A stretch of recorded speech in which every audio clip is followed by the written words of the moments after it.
कई लोग के बहुत सारे ईमेल्स आते हैं, संदेशे आते हैं जहाँ पे लोग मेरे को लिखते हैं कि आपके पॉडकास्ट देखने से बहुत हेल्प मिलती है और आपके पॉडकास्ट का मैं हैबिचुएट हो चुका हूँ, अभ्यस्त हो चुका हूँ।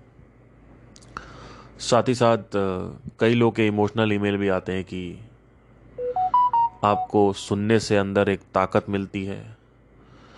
और कई लोग कई कंडीशन से भी गुज़र रहे हैं, कुछ शारीरिक समस्याओं और शारीरिक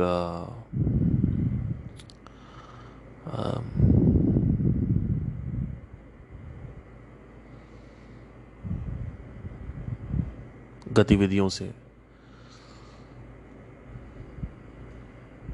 तो वो लोग भी मेरे पॉडकास्ट सुनते हैं, उनको भी काफ़ी हेल्प मिलती है इन सब चीज़ों में।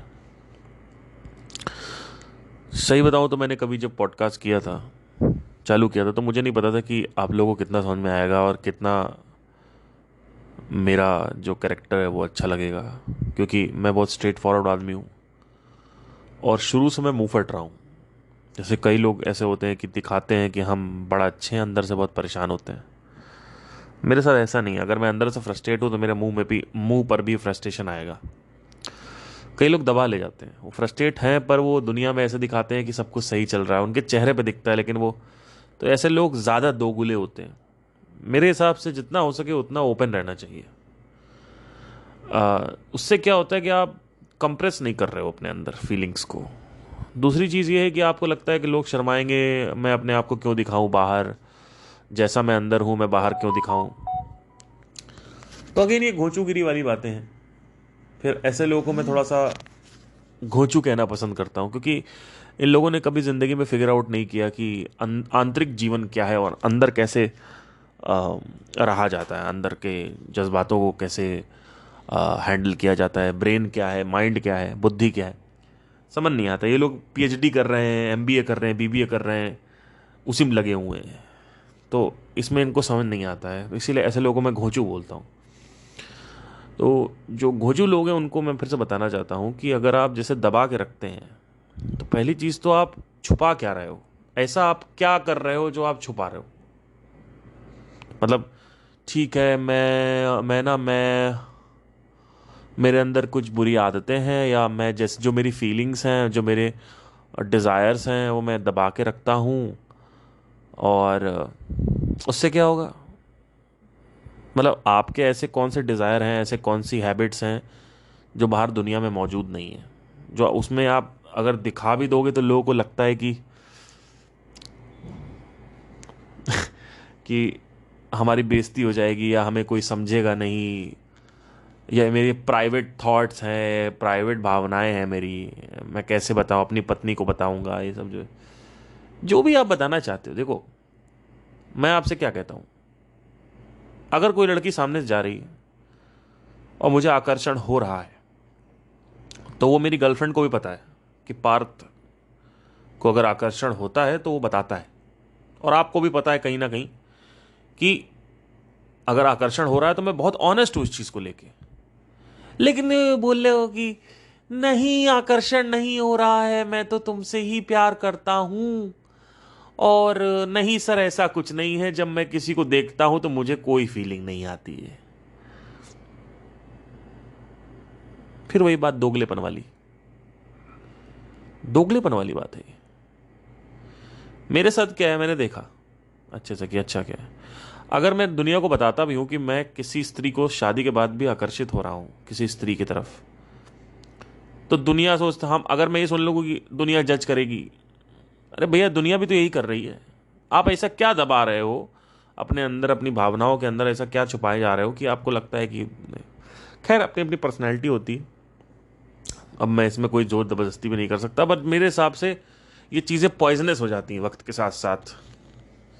जहाँ तक मेरे साथ अनुभव हैं, ये सब चीज़ें पॉइजनस हो जाती हैं, और इन चीज़ों को जितना हो सके उतना एक्सप्रेस करना चाहिए, दबाना नहीं चाहिए।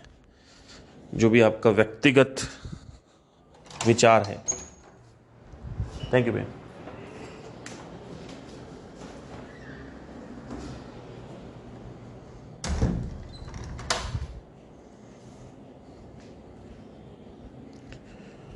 जो भी आपका व्यक्तिगत विचार है उसको आपको हमेशा दबा के रखना चाहिए, सॉरी, खोल के रखना चाहिए। अब आप कहोगे सुनने वाला कोई मिलेगा नहीं, सुनाने वाला नहीं, यहां पे बात ये नहीं हो रही कि कोई सुने आपको, है ना। कि जैसे भीतर कई लोग मैंने देखा है दबा के रखते हैं, उनको उनको पता नहीं लग पाया कि जैसे कोई प्रॉब्लम हो रखी है। एक मेरे जान पहचान में एक लड़का है, उसके जिंदगी में इतनी प्रॉब्लम है लेकिन उसके चेहरे पे वो दिखेगा नहीं, दबा ले जाए। ब्रेकअप हो रखा है, पूरी आसपास दोस्तों को नहीं पता चलेगा, रिश्तेदारों को नहीं पता चलेगा, किसी को पता नहीं चलेगा कि ब्रेकअप हो रखा है। और जितना दर्द है वो दर्द पूरा ऐसा लग चेहरे पे कहेंगे नहीं नहीं सर ऐसा कोई दिक्कत नहीं है भैया, कोई दिक्कत नहीं है, सब बढ़िया चल रहा है, ये वो दुनियादारी। मैंने कहा यार बता भी दोगे नहीं, we are very shy to we are very shy to tell our feelings. हमें शर्म आती है, हमें अनकंफर्ट फील होता है, हमें लगता है कि ये मेरा प्राइवेट एक खजाना है जो हम, जो भाई देखो जो भी आपके साथ हो रहा है ना वो बाहर दुनिया के साथ हो रहा है। तो अगर आप ये बता भी दोगे कि आपका ब्रेकअप हो रखा है और आगे को कोई समझेगा भी नहीं तो ठीक है, मतलब आप एक्सपेक्ट क्यों कर रहे हो समझने के लिए, मतलब ये तो हो ही रहा है। लेकिन ब्रेकअप बताने से बाहर निकल आती चीज़ें। ये दबाने वाला जो सिस्टम है इससे अंदर कैंसर पैदा होता है मन में, मन का कैंसर। तो बता देना चाहिए। आज का जो पॉडकास्ट है उसमें कई लोग मेरे से बोलते रहते हैं कि सर आप ये बताइए कि, बताइए नहीं मतलब आपके पॉडकास्ट सुन के काफ़ी अच्छा लगता है और काफ़ी ताकत मिलती है, विल पावर आती है और बहुत अंडरस्टैंडिंग क्लियर हुई है और एडिक्शन हो गया आपसे, आपकी आवाज़ से, वॉट एवर जो भी है। आज इसका लॉजिक देखेंगे कि ये रेगुलर जो मेरे पास लोग आते हैं ना, अरे रेगुलर पॉडकास्ट रखिए सर, सर रेगुलर पॉडकास्ट रखिए प्लीज़। जो लोग मेरे पास आते हैं कहते हैं रेगुलर पॉडकास्ट, तो आज इसके ऊपर बात करेंगे रेगुलर पॉडकास्ट होना ज़रूरी क्यों है। देखिए मेरी बात सुनिए,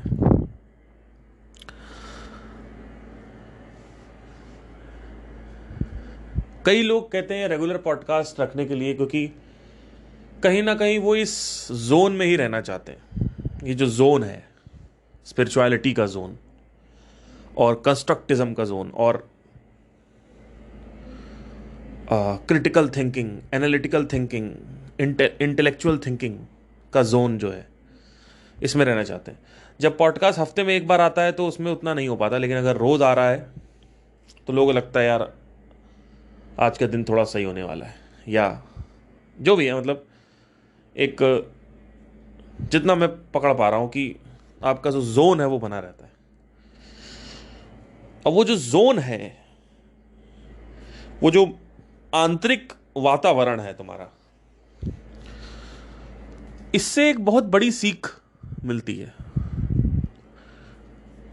जब आप किसी चीज के बारे में बातें करते हो तो वो टॉप ऑफ द माइंड की अवेयरनेस में आ जाता है।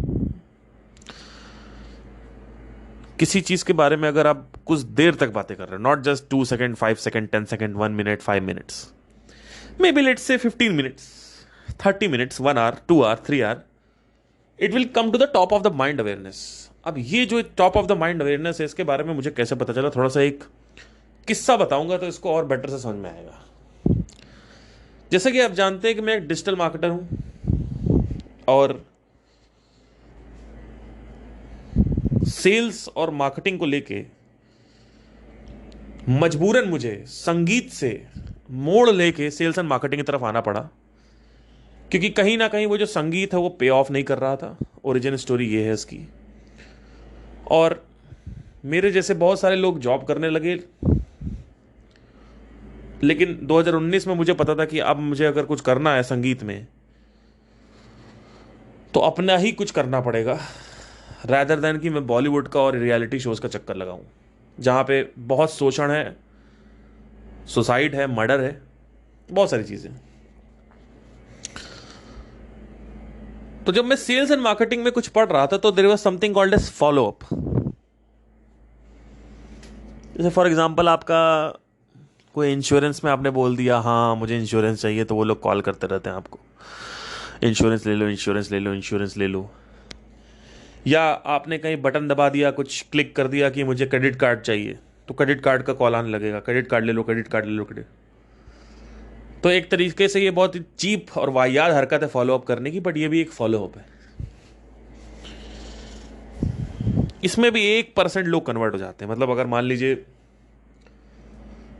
1 लाख कॉल्स गई हैं तो उसमें से 1% लोग कन्वर्ट हो जाएंगे कि हाँ ठीक है, क्रेडिट कार्ड चाहिए, ठीक है, कोई इशू नहीं।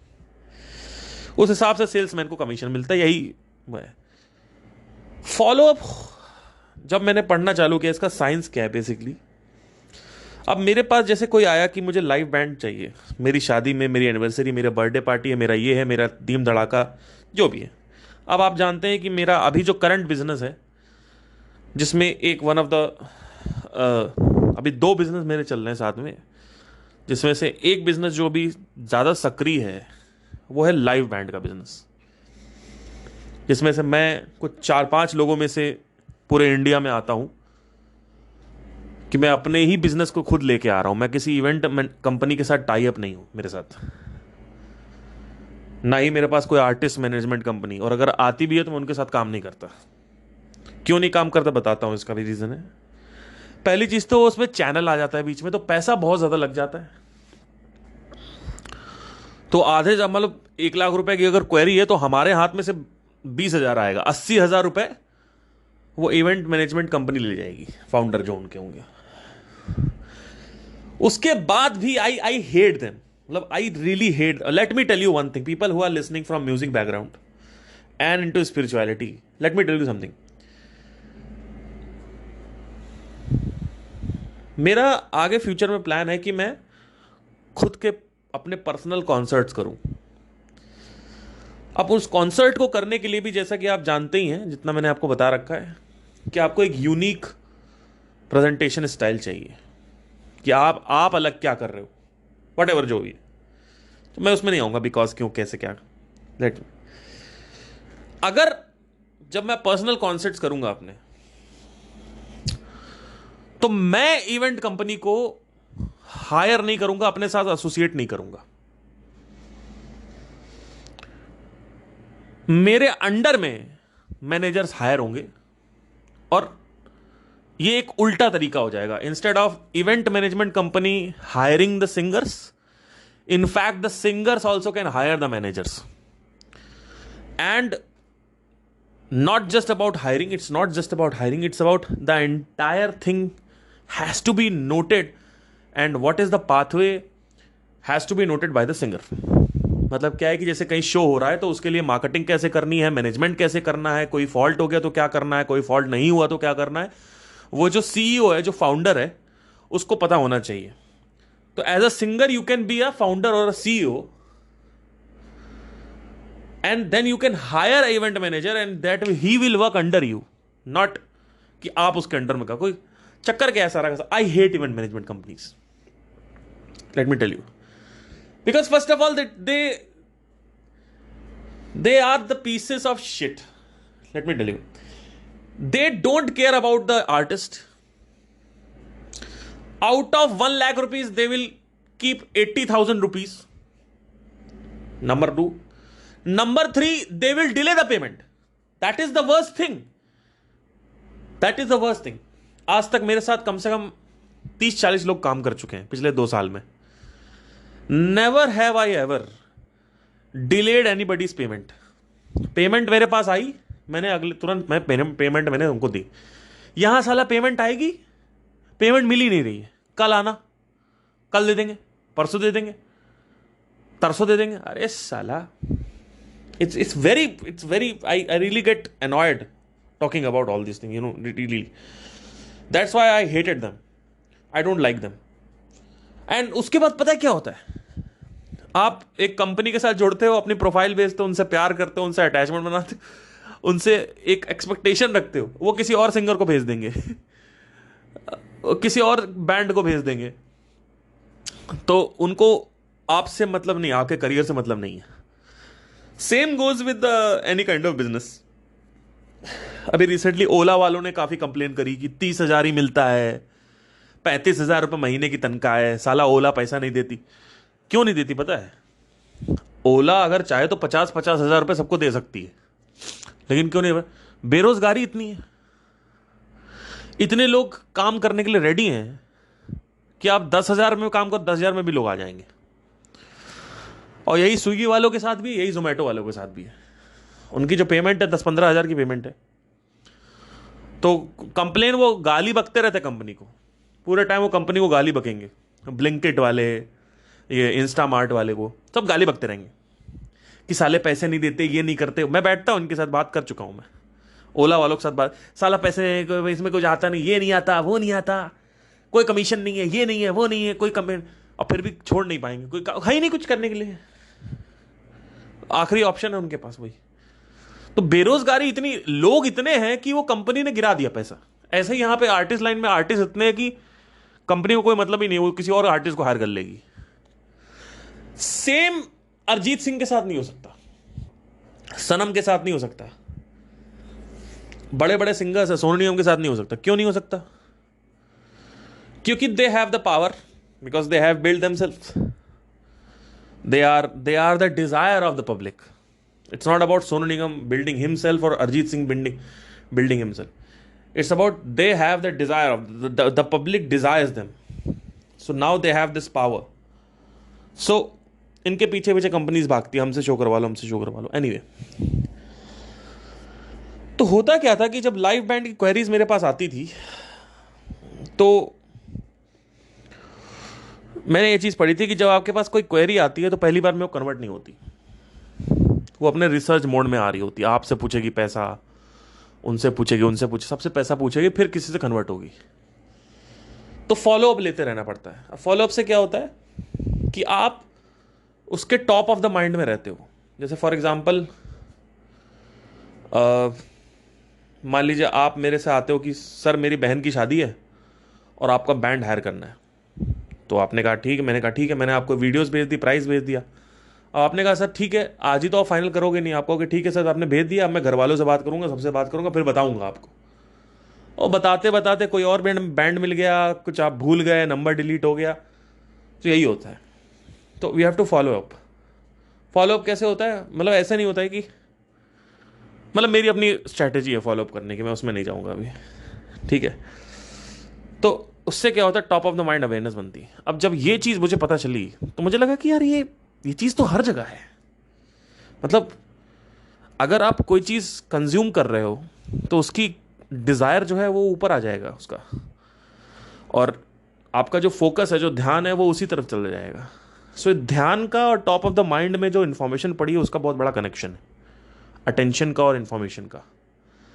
तो अगर मान लीजिए आप सोशल मीडिया चला रहे हो तो टॉप ऑफ द माइंड में आपके क्या आ जाएगा?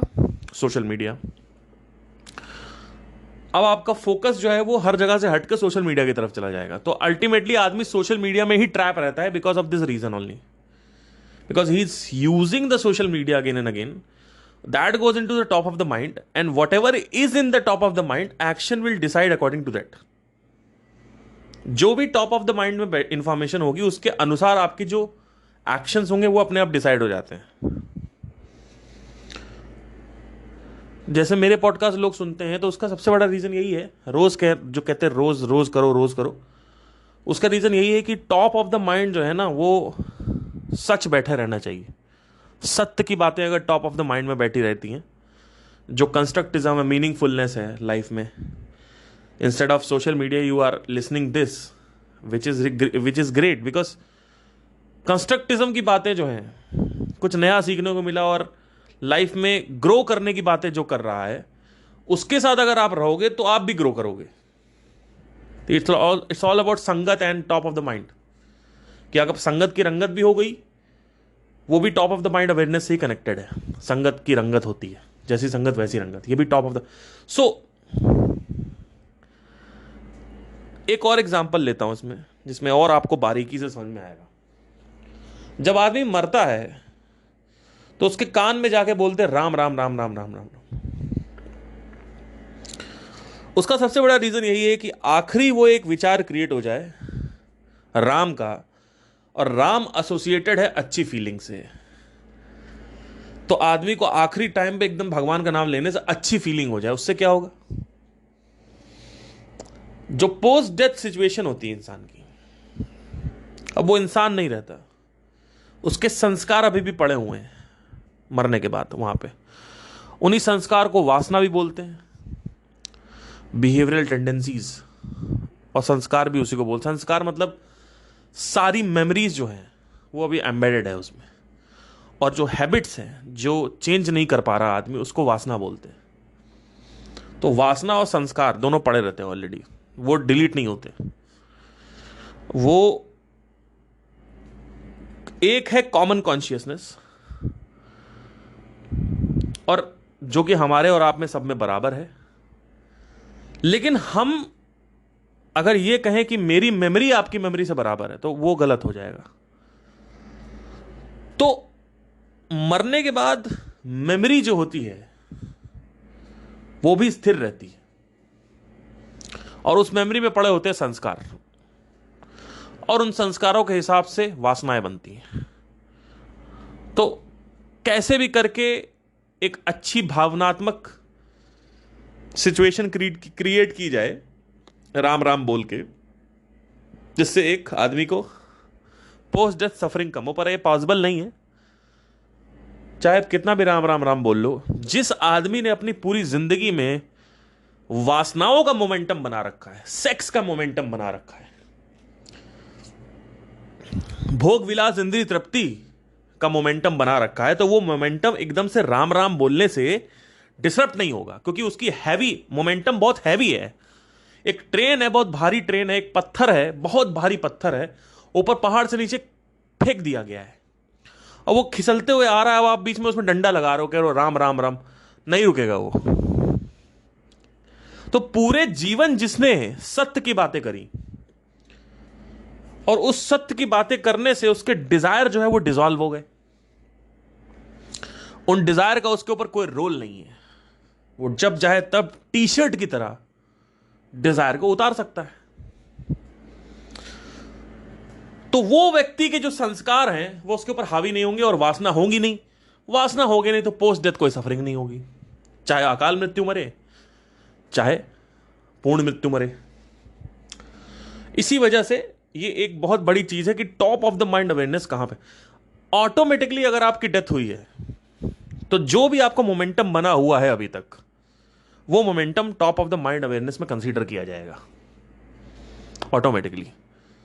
तो अगर आप बहुत मेरे मम्मी, मेरे पापा, मेरे बच्चे, मेरी बीवी, मेरा पैसा, हाय मेरी कार, हाय ये हाय वो, ये सब वल्गैरिटी में आता है।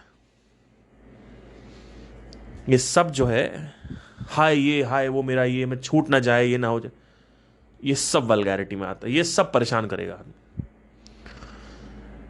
और जिस आदमी के अंदर ये है कि वो कौन है, मैं कौन हूं, हु एम आई, तो जब उसको ये पता चल गया वो कौन है, तो उसके ये पता चल गया कि मैं इस ब्रह्मांड का सोर्स हूं।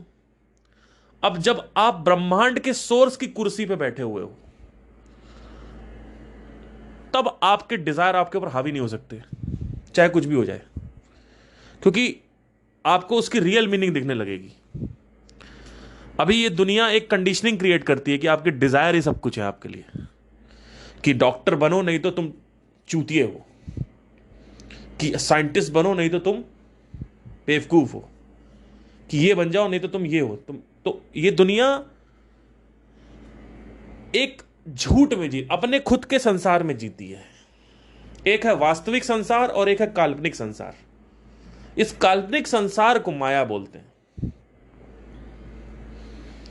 ये काल्पनिक संसार बनता ही इसी वजह से है क्योंकि लोगों को कोई चीज अचीव नहीं हुई होती है, और उसके बारे में वो जो स्वप्न देख रहे होते हैं, जो ड्रीम देख रहे होते हैं, जो प्री कंसीव्ड बिलीव बना के चल रहे होते हैं, उस बिलीफ को माया कहा गया है। उनको ये लग रहा होता है कि ये जो मिल जाएगा तो उनके जीवन में जो संतुष्टि है वो आ जाएगी, जबकि ऐसा कुछ भी नहीं है। तो जो बहुत इंटेलिजेंट आदमी होता है वो सब कुछ भोग के पहले ही देख लेता है। 23 साल की उम्र में मुझे पता चल चुका था कि लड़कियों में सुख नहीं है, दारू मदिरा इसमें सुख नहीं है।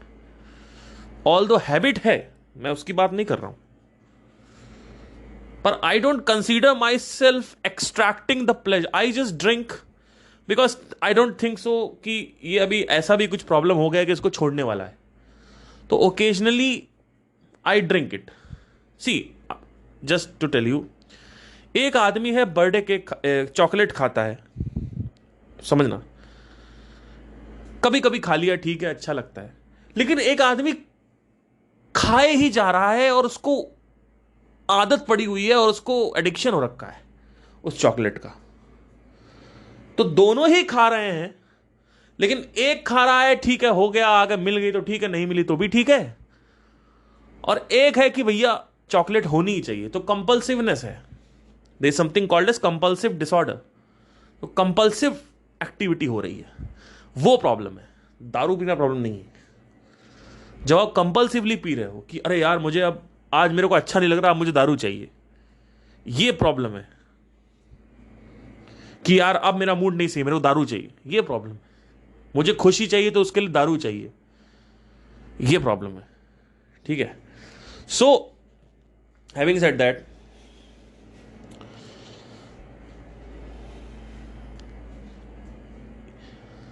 सारे डिजायर आपके डिसॉल्व हो जाते हैं जब आपको यह पता चलता है कि मैं कौन हूं। उन डिजायर को आप टी शर्ट की तरह जब चाहो तब उतार सकते हो, जब चाहो तब आप पहन सकते हो। तो ऐसा आदमी अगर मर भी जाता है, अकाल मृत्यु भी मरता है, तो उस आदमी को उतनी तकलीफ नहीं होती, क्योंकि उसके संस्कार अभी वहां पे बने हैं, वो नहीं है, सक्रिय नहीं है। अब इसी वजह से मैंने ये काउंटर वीडियो बनाया था संदीप महेश्वरी के ऊपर, क्योंकि डायरेक्ट जंप ले लिया कि एक तरफ है कॉमन कॉन्शियसनेस, उसके बाद मन आ गया, उसके बाद बुद्धि आ गई, और उसके बाद क्या आ गया, इंद्रियां आ गई और शरीर आ गया। तो मन और शरीर आ गए मोटा मोटा, उसके बाद सोल आ गई, जबकि ऐसा नहीं है। एकदम से कोई चीज स्थूल से सूक्ष्म तरफ नहीं जंप लेगी। एक पॉइंट आएगा जहां पे फिजिकलिटी गायब हो जाती है, जबकि आप, जो कि आपको महसूस भी है कि क्योंकि आपके विचार, मेरे विचार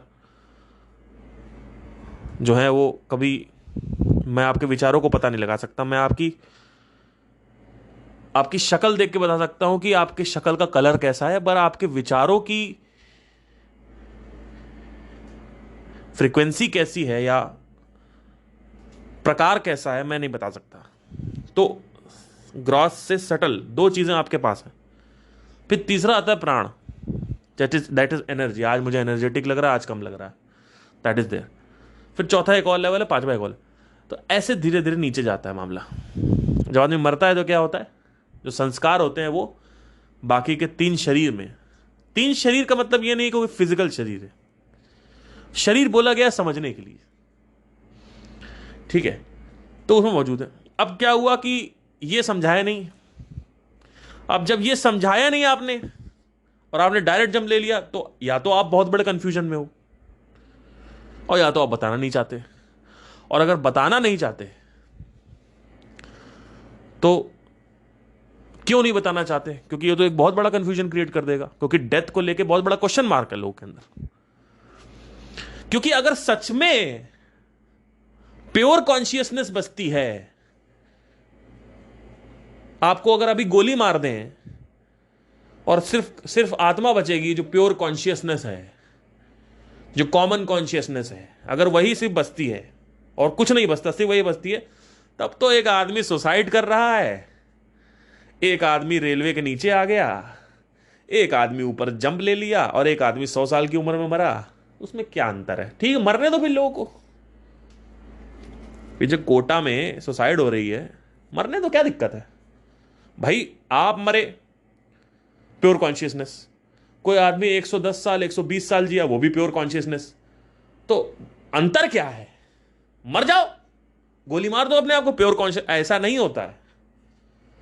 अगर आप आपको अभी गोली मार दें तो प्योर कॉन्शियसनेस नहीं बचेगी, उसके अराउंड रैप्ड अप जो मेमोरीज हैं, जो संस्कार हैं, वो बचे रह जाते हैं। अब वो दिक्कत करते हैं, क्योंकि सब कुछ खत्म नहीं हुआ है। अगर सब कुछ ही खत्म हो जाता तो महासमाधि जैसी चीजों की जरूरत क्या होती? निर्विकल्प समाधि जैसी चीजों की जरूरत क्या होती? निर्बीज समाधि पतंजलि ने बोला, बीज समाधि पतंजलि ने बोला, इन सब होता, मतलब वो चूतिए हैं, आप ये कहना चाह रहे हो। ये सब कॉन्सेप्ट गलत है। तो लोग समझ नहीं आया, लोगों को, लोग भटक गए। लोग नीचे कमेंट करते हैं कि उनको पता है पर वो बात नहीं करते। अरे भैया क्यों नहीं बात करते हो आप अगर पता है तो? क्योंकि आपकी बातें सुन के मेरे अंदर भी कंफ्यूजन क्रिएट हुआ था, तो इसी वजह से मैंने वीडियो बनाए। तो एक तो है या तो आपको पता नहीं है, जो आप ये कहते हो कि आत्मा तो कभी जन्मी ही नहीं तो मर कैसे सकती है। बात सही है, यहां तक बात सही। उस लेवल पे अगर आत्मा के स्तर पे देखते हैं जहां पे कोई कुछ नहीं है, ना टाइम एंड स्पेस है ना कुछ नहीं, तो सही है। लेकिन आप ये नहीं कह सकते कि एक आदमी जो मर गया है, उस शरीर हट गया, मन हट गया, तो उसके बाद वही बचा जो आत्मा था, जो प्योर कॉन्शियसनेस थी, जो ब्रह्म है वही बचा। ये नहीं कह सकते। ब्रह्म बचा, 100% ब्रह्म भी बचा, लेकिन ब्रह्म के अराउंड जो मेमोरीज रैप्ड अप है, जो संस्कार रैप्ड अप है, जो वासनाएं हैं, वो भी बची हुई हैं।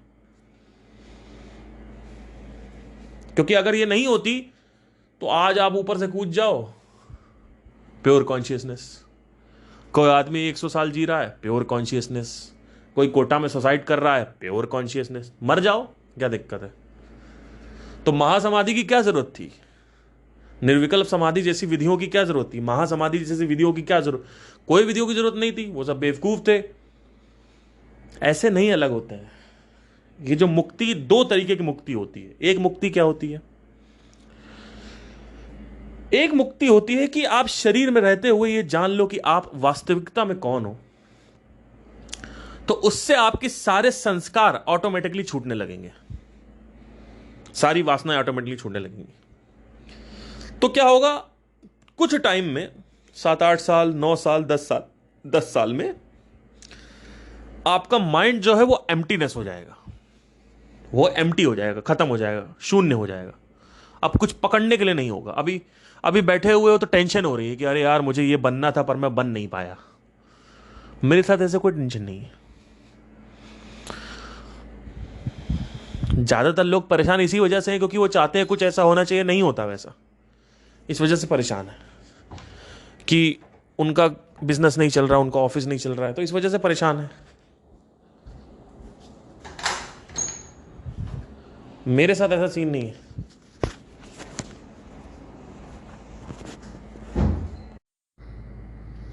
तो चक्कर सारा का सारा यही है कि इसमें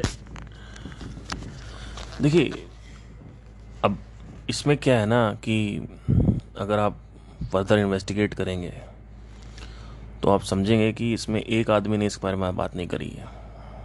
जितने भी लोग हैं आज तक, जितने भी गुरु हैं, सब ने बात करी है। इनफैक्ट कृष्णमूर्ति ने भी ये बोल दिया है, और मैं आपको ये बता के डराना नहीं चाहता, बट उन्होंने ये भी बोला है कि मीडियम जो होते हैं ना, जैसे आपने देखा होगा लोग बुलाते हैं घरों में, हाथ पकड़ते हैं और फिर कहते हैं पूछो क्या पूछना है अपने मरने वाले से, और वो फिर पूछते हैं, कहते हैं ऐसा कुछ पूछो जो आपको और उसको ही पता हो। तो फिर वहाँ से जवाब आता है कि जो मीडियम होता है, मीडियम बॉक्स, उससे जवाब आता है वही चीज़। तो ये भी कृष्णमूर्ति कर चुके हैं और ही वॉज शॉक्ड। सो इसके ऊपर भी वीडियोस हैं कृष्णमूर्ति जी की, और जब मैंने देखा तो मैंने कहा ये बताओ, ये बात हो गई, मतलब इन्होंने ऐसी बात कर दी। और मतलब कृष्णमूर्ति जैसे लोग जब अगर ऐसी बात कर रहे हैं, कृष्णा ने बोला, सब ने बोला, तो बहुत सारी चीज़ें, ऑलमोस्ट चीज़ें लोग समझ नहीं पाते। लाइक ऐसा नहीं कि कोई कॉन्शियस बीइंग है जो प्रेजेंट रहता है, ये थोड़ा सा गड़बड़ रहता है लोगों के अंदर कि कोई एक है, उसको पता। There is something called a stream of consciousness. सब कुछ एक मेमोरी है, सब कुछ एक ब्लॉक है, उसमें सब कुछ स्टोर्ड होता है। जब कोई मर जाता है और आप जब ऐसे मीडियम से उसको बात करते हो तो ऐसा नहीं बोलता हेलो कैसे हो, बोलते हाँ बढ़िया हो, कैसे हो, ऐसा नहीं होता। इस तरीके से नहीं होती बातें ये होती है कि आप मेमोरी, जो स्मृति है, उस स्मृति को एक्सेस कर सकते हो, और वो बड़ी दिलचस्प चीज़ है। अगर आप ध्यान से देखें तो क्या होता है इसमें, तो यही सब चीज़ें होती हैं। लेकिन इसमें फर्दर जाने से अच्छा है कि आप ये समझें कि हु एम आई, मैं कौन हूँ। तो ये होता है। तो top of the mind awareness जो है इस तरीके से काम करती है कि बेसिकली आप हमेशा अपने माइंड में सत्य को सबसे ऊपर रखें। फिर आप धीरे धीरे जैसे आप काम करते जाओगे तो वो सत्य नीचे आने लगता है, डिजॉल्व होने लगता है। वो बड़ी खतरनाक चीज़ है। इट्स लाइक समंदर, समंदर में कुछ ऊपर आया, एकदम से वो नीचे आने लगा, फिर आप एकदम से भटक जाओगे, आपका फोकस हट जाएगा, कहोगे कि यार नहीं, अब मैं वापस, मेरा अध्यात्म की तरफ से फोकस हट रहा है। वो फोकस इसी वजह से हटता है because top of the mind awareness ख़त्म हो गई। तो thank you, take care, and I hope आपको समझ में आया।